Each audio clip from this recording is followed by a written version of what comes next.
When a spouse, a partner, a family member, or a close friend reveal that they've been sexually assaulted, including sexually abused, it can evoke a lot of strong emotions inside of us. We may feel extreme anger and rage towards the perpetrator and may want to seek revenge.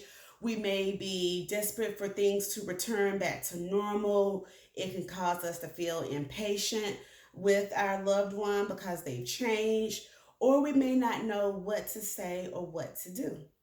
Hey neighbors, this is Kwanya Lennon, licensed professional counselor and owner of Her Therapy.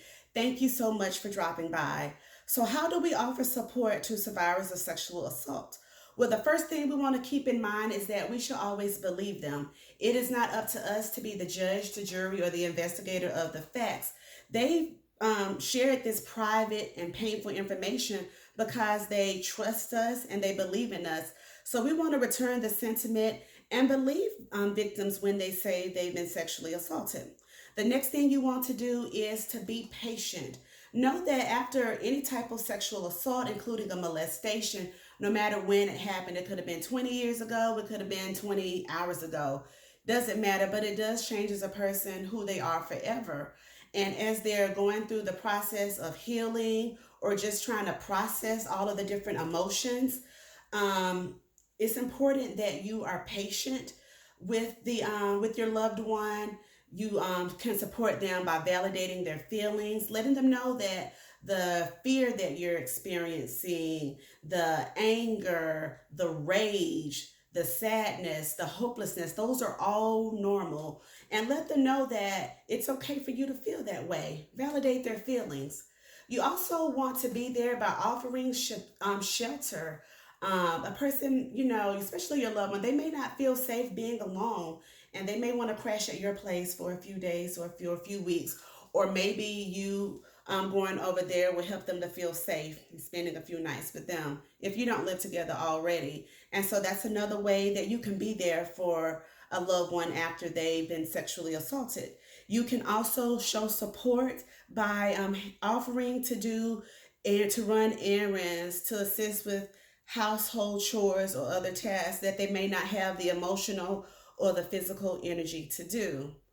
Other ways to support is to respect the privacy of your loved one. They've shared this information with you in confidence, and so therefore, it's not up to you to run off at the mouth and tell such and such. Well, she say her daddy molested her, or that she was drinking at that party and she said that they gang raped her, but don't tell nobody. So much has already been stripped away from victims of sexual assault, and so don't take the right to share and with whom to share away from them. All right. And so you want to respect their confidentiality and their privacy, but you do want to encourage them to seek medical attention and report it, but don't pressure them. Again, meet them where they are. They may not want to seek medical attention right away. They may not want to report it right now. They may never ever feel that way. And although we feel like we may know what's best or this is the right thing to do, it's up to the survivor of the assault, of the abuse, or other forms of sexual trauma to determine how they want to proceed. And we must respect that as supporters. Another thing is to keep in mind as you're being patient, show them that you love them. Don't give up on your loved one because their personality or the way that they cope may be different from what you're used to. It can be easy to just disappear and get ghost on them because you don't know what to say or it's awkward or uncomfortable for you. But remain friends. Don't allow your interactions with them to change. So don't disappear because you don't know what to say or do. And if you don't know what to say or do research on sexual assault.